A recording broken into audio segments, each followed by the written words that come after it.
Hello, Infusionsoft owners, and welcome to Tough Love for Infusionsoft owners. Think before you make tags. Ben Franklin said an ounce of prevention is worth a pound of cure, and he had never seen Infusionsoft.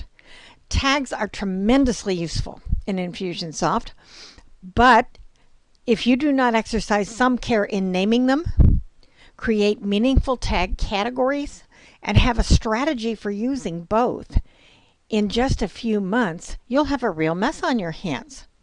Let's talk about how that can happen. First of all, we want to find out if this app has any tags related to newsletters. That's going to be our example today. So I go to CRM, Settings, and then I choose Tags. There's a whole list here. Rather than going through them one at a time, I put my cursor up here. I search on the term newsletter. And I find out this app has 3 tags named newsletter. Now the first one is an example of a bad practice because it does not have a category. Categories make tags much easier to manage and more difficult to misunderstand. So having a category is a best practice. Leaving one off is a bad practice.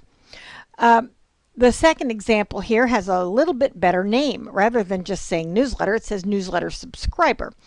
Now, just having newsletter or newsletter subscriber is fine if you only intend to have one newsletter to distribute it in one media, and never in the whole life of your company is that ever going to change.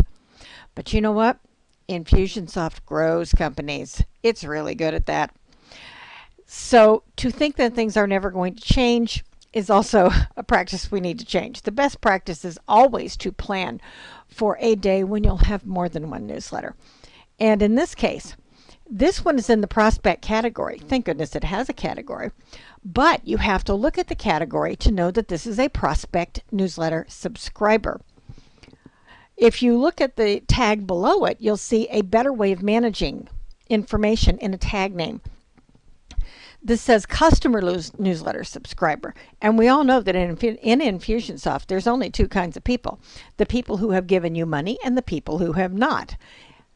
If you do newsletters for both your prospects and your customers, they are very likely to have completely different purposes and to contain completely different content.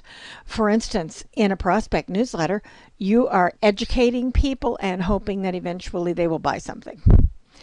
But with an existing customer newsletter, you're often using that to educate them about the very thing that they bought, and maybe a little upsell here and there.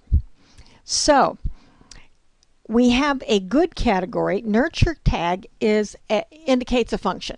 It indicates that this is a long-term newsletter. How can we make this newsletter subscriber tag better? We edit it simply by putting our cursor in here and adding the word prospect. If I can spell prospect, we can add it. Okay, when I click save, everybody who had the newsletter subscriber tag will now have the prospect newsletter subscriber tag. The software does that automatically.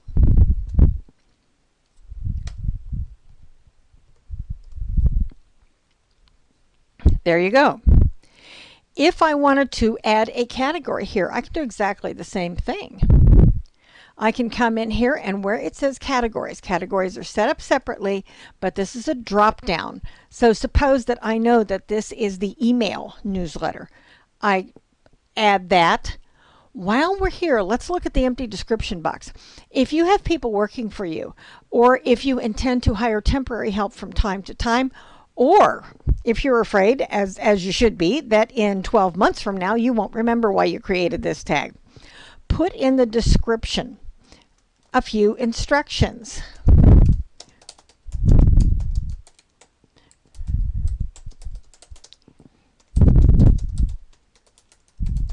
There you go.